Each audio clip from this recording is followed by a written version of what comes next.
मेरी शादी बचपन में ही माँ की सहेली के बेटे से तय हो गई थी। अब जब मैं जवान हुई तो मैं बेहद खूबसूरत थी। मुझे हर कोई देखकर मेरा दीवाना हो जाता। मेरा रंग दूध जितना सफेद था और मेरा फिगर जानलेवा था। हर कोई मुझे देखकर आहें भरता। मैं तो यही सोच रही थी कि काश मेरी शादी पहले ही फिक्स ना होती, तो मैं भी दूसरे लव कपल्स की तरह मैं भी इसका मजा लेती। लेकिन अब क्या कर सकते हैं, और मुझ में इतनी हिम्मत भी नहीं थी कि मैं अपने फैमिली के अगेंस्ट जाके कोई गलत कदम उठाती। मैं जब भी कॉलेज जाती तो लड़के मेरे दीवाने थे, लेकिन हमारे घर में ये सब नहीं चलता था। मैं बहन भाइयों में सबसे छोटी थी और मेरे माँ बाप मेरी शादी बहुत धूमधाम से करना चाहते थे। और जैसे तैसे मेरी शादी की डेट फिक्स हो गई और मेरा शादी का दिन भी आ गया। मैं अपने शौहर को बचपन में देखा था, लेकिन जवानी की फोटो तक ना देखी थी। और मैंने जैसे ही शादी के दिन अपने शौहर को देखा तो मेरे होश उड़ गए थे, क्योंकि वो बेहद हसीन था। ऐसा दिख रहा था जैसे चांद आसमान से जमीन पर उतर आया है। और देखते ही देखते मेरी शादी हो गई और रुखसत होकर मैं अपने ससुराल चली गई। सुहागरात वाले दिन मैं बहुत खुश थी, क्योंकि कई साल की तमन्ना मेरी आज पूरे होने जा रही थी। कुछ वक्त गुजरा था, मैं दुल्हन के जोड़े में कमरे में शौहर का इंतजार करते हुए बैठी हुई थी। और पूरा 1 घंटे बाद शौहर कमरे में दाखिल हुआ। कमरे में बिल्कुल खामोशी थी। शौहर आकर मेरे पास बैठ गया और मेरे ठंडे हाथों को इसने अपने गर्म हाथों में लेकर मेरी तारीफ की थी और झट से मेरे गले लग गया। मैंने ये सब कुछ भी ना कहा। मैं ये समझी थी कि ये शौहर की मोहब्बत है, लेकिन मुझे क्या पता था कि इसे मोहब्बत नहीं हवस कहते हैं। इसने मेरी चूड़ियां भरे हाथों को दबोच लिया था। मेरी चूड़ियां टूटकर हाथों में चुभ गई थी और इसने जोर से मेरे गले पर काटा था तो मेरी चीख निकल गई। तो शौहर ने कहा, चिल्लाओ नहीं वरना सारे मेहमान जाग जाएंगे। तो मैंने शौहर से कहा, थोड़ा प्यार से कीजिए, मुझे दर्द हो रहा है। तो इसने कहा, तुम मेरी बीवी हो, जैसा चाहो मैं तुम्हारे साथ वैसा कर सकता हूँ। तुम्हें मुझे बताने की जरूरत नहीं है, समझी। मैं इसके बिहेवियर से डर गई थी और मेरे जिस्म पर इसने अपने दांतों के निशान छोड़ दिए थे। सुबह तक इसने ऐसा ही किया। फिर सुबह जब मैंने देखा तो मेरे पूरे जिस्म पर नील के निशान पड़ चुके थे और मेरी चूड़ियां टूटने की वजह से मेरे हाथों में चुभकर खून आ गया था। पूरे जिस्म के दर्द से मुझे नींद भी नहीं आई थी। शौहर तो सुकून से सो रहा था। फिर मैंने नहा धोकर बाहर अपने सास की तरफ चली गई तो मेरी सास मुझे देखकर पूछने लगी, ये अपने गले पर क्या हुआ है तुम्हें? तो मैंने सास को सारी रात जो मेरे साथ बीता था वो सब कुछ बता दिया। तो सास अपने बेटे की सिफारिश करते हुए कहा कि हर औरत को शादी की रात ये सब झेलना ही पड़ता है, हर मर्द ऐसा ही करता है।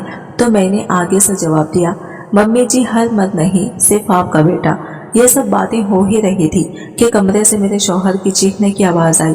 मैं तो डर गई थी और झट से अपने सास को कहा कि मम्मी अब मुझ में हिम्मत नहीं कि मैं आपके बेटे को खुश करूं, प्लीज आप इसे समझा दीजिए।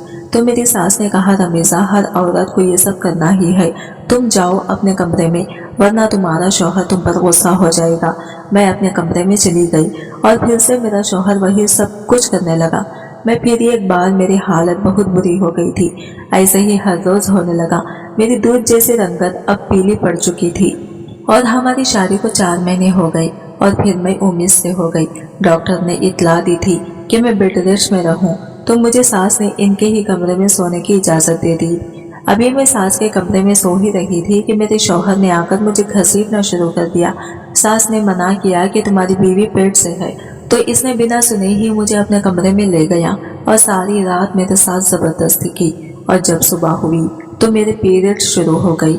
मेरे पेट में दर्द होने लगा, मेरी टांगों में से खून बहने लगा। मैं दर्द से चिल्लाई तो मेरी सास दौड़ती हुई कमरे में आई और मुझे संभालने लगी। मेरा मैका दूर था इसलिए मैं जा नहीं सकती थी, क्योंकि मेरा मिसकैरेज हो गया था। शौहर को थोड़ा सा भी दुख ना हुआ, वो तो बस अपनी जरूरत पूरी करना चाहता था। फिर से 3 से 4 महीने हो गए। मैं फिर से उम्मीद से हो गई। अब मेरा शौहर से मुझे डर लगने लगा था, इसलिए मैं मैके आ गई तो शौहर दीवाना हो गया कि तुम्हारी हिम्मत कैसे हुई मुझे यूं अकेला छोड़कर जाने की, तुम जल्दी से मेरे पास आ जाओ, मैं तुम्हें कोई तकलीफ नहीं दूंगा। लेकिन मुझे अपने शौहर पर बिल्कुल भी भरोसा न था। मैं 2 से 4 दिन अपने मैके में रहने के बाद ससुराल चली गई थी। तो मेरी सास इस बार बच्चा पैदा होने तक भी अपने पास ही रखा। तो इन दिनों मैं अपने सास से पूछा, आपका बेटा क्या पागल है? इसे दूसरों की तकलीफ का रत्ती बराबर भी एहसास नहीं है। तो मेरी सास ने मुझे ये कैसी बात बताई। ये सुनकर मेरे पैरों में से जमीन निकल गई, क्योंकि ये इन दिनों की बात है जब मेरा बेटा कॉलेज जाया करता था। कॉलेज में चंद बुरे लड़के थे। उन लड़कों ने मेरे बेटे के साथ बहुत बुरा किया है। 3 से 4 लड़के मिलकर इसके साथ गलत काम करने लगे थे। जब से इसने पागलों जैसे हरकत करना शुरू कर दिया है। इसका इलाज कराएंगे तो ठीक हो जाएगा। और ऐसे ही मैंने अपने शौहर का इलाज भी किया और मेरी डिलीवरी का वक्त भी आ गया और मैं चांद से बेटे को जन्म दिया और साथ में मेरा शौहर भी ठीक हो गया।